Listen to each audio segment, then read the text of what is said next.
नमस्कार दोस्तों, आज हम बात करेंगे मिल्टन की बायोग्राफी के बारे में। इनका जन्म 9 दिसंबर 1608 को हुआ। इनका डेथ 8 नवंबर 1674 को हुआ और birth place bread street London. इन्हें दफनाया गया था सेंट गाइल चर्च में। फादर का नेम जॉन मिल्टन, मदर का नेम सारा जेफरी। ट्यूटर इनके थे उनका नाम थॉमस यंग था, जो कि एक क्लर्जीमैन थे। निक नेम इनको लेडी ऑफ क्राइस्ट के नाम से पुकारा जाता था।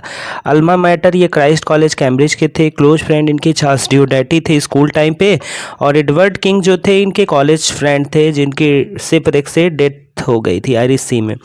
मैरिज इन्होंने तीन की। Mary Powell, Katherine Woodcock, Elizabeth Minshull. Mary Powell से 1643 में शादी हुई। 1634 को कॉमर्स लिखा, यानी 1634 में कॉमर्स जो कि एक मास्क था। 1643 में ही शादी हुई इनकी मैरी पॉल से। 1637 में लाइसिडास इन्होंने लिखा, और उसके बाद 1644 में ऑफ एजुकेशन एरोपेजिटिका, और 1667 में पैराडाइज लॉस्ट। 1671 में सैमसन एगोनिस्टिस। 1671 में पैराडाइज रिगेन्ड, और on the morning Christ of nativity, on the morning of Christ nativity 1629 में लिखा। और इसका पैराडाइज का सीक्वल यानी सेकेंड वर्जन आया 1674 में, और इनकी डेथ भी इसी वर्ष हुई। Parts of Milton's literary career. First period 1632 to 1637, जिसको होर्सन पीरियड कहा जाता था, और सेकेंड पीरियड था 1640 to 1660, period of pamphlets and sonnets. Third period था 1660 टू 1674, लास्ट पीरियड था, जिसको old and blind poet, genius. और period of paradise lost, paradise regained and Samson Agonistes इसी पीरियड में लिखे गए। Ode on the morning Christ nativity 1629 में आया, composed under the influence of metaphysical poets. This was an ode dignified lyric. Influence इसमें Spenser का दिखता है। W.S. लैंडर ने कहा, I think it is the comparably poetry noblest piece of the lyric poetry in any modern language.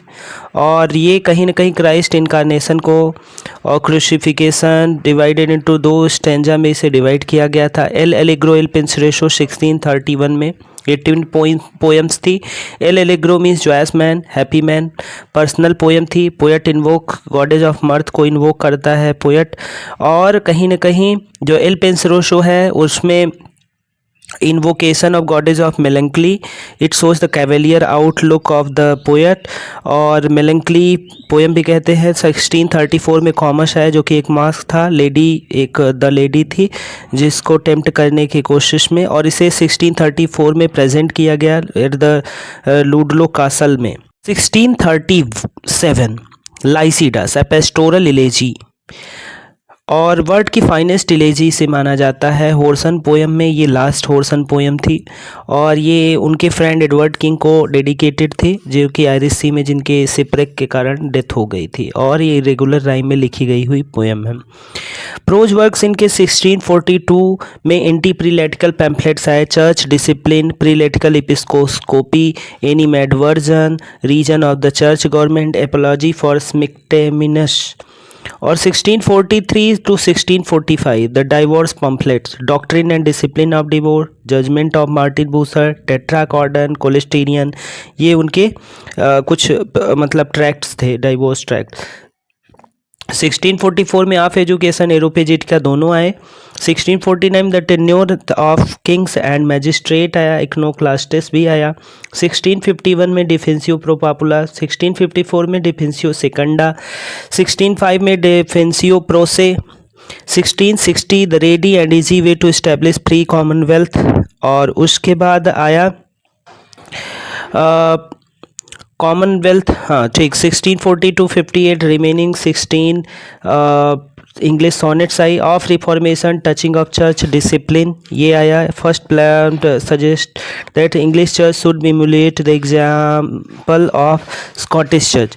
Scottish church को favour किया गया। Presbyterianism को इन्होंने प्रोटेस्ट किया, और चर्च गवर्नमेंट को equal rank. Second pamphlet of प्रीलेटिकल एपिस्कोप पैसी, second pamphlet था, और इसमें जो एपिस्कोपल सिस्टम था उसको, जो प्रिमिटिव चर्च के इंस्टीट्यूशन को, उसका उन्होंने और एपिस्कोपल मतलब रिलेटेड टू बिशप, यानी इस सिस्टम को उन्होंने क्या किया, attempt to prove that system was institution of primitive church.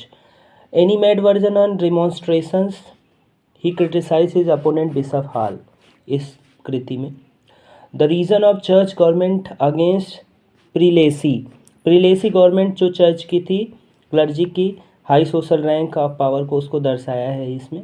The doctrine and discipline of divorce 1643 to 1645 के बीच में आया. 4 पैम्पलेट इसमें लिखे गए और जिसमें डिवोर्स ट्रैक्ट, क्योंकि मिल्टन ने क्या किया इसमें जो डिवोर्स था उसको इन्होंने कंडेम किया. ऑन एजुकेशन 1644 में आया. Tenures and Kings and magistrates इन्होंने जस्टिफाई किया एग्जीक्यूशन जो हुआ किंग चार्ल्स फर्स्ट का. और बाद में इन्हें ओरिवर कॉमनवेल्थ गवर्नमेंट में secretary for the foreign tongues भी बनाया गया. हिस्ट्री ऑफ ब्रिटेन 1670 में इन्होंने लिखा. एरोपिजिटिका आप जानते हो 1644 में आया. इसमें लाइसेंसिंग आर्डर को, फ्रीडम ऑफ स्पीच को, और मिल्टन ने अपोज किया जो सेंसरशिप लगाया गया था बुक्स पर, पैम्फलेट्स पर, और वो फ्रीडम में बिलीव करने वाले थे. एरोपिजिटिका में उन्होंने फ्रीडम ऑफ स्पीच को ज़्यादा महत्व दिया है, उस पर जोर दिया है. डिवोर्स पैम्फलेट आप जानते ही हो, 4 डिवोर्स ट्रैक्ट्स इन्होंने लिखे. Doctrines and discipline of divorce, the judgment of Martin Bucer, Tetrachordon, Colasterion. और 1644 में ऑफ एजुकेशन एरोपिजिटिका आया. 49 में tenures of kings and magistrate आया और इक्नोक्लास्टिस भी आया. 51 में defensio pro populo, defensio secunda 1654 में आया. 1655 में आया डिफेंसिव प्रो सेक. 1660 में आया the ready and easy way of Commonwealth. 1642 में आया द रिमेनिंग 16 इंग्लिश सोनेट आए. और थर्ड पीरियड आप जानते हो 1658 टू 1665. 1667 पैराडाइज लॉस्ट, 71 में पैराडाइज रिगेन्ड और सैमसन एगोनिस्ट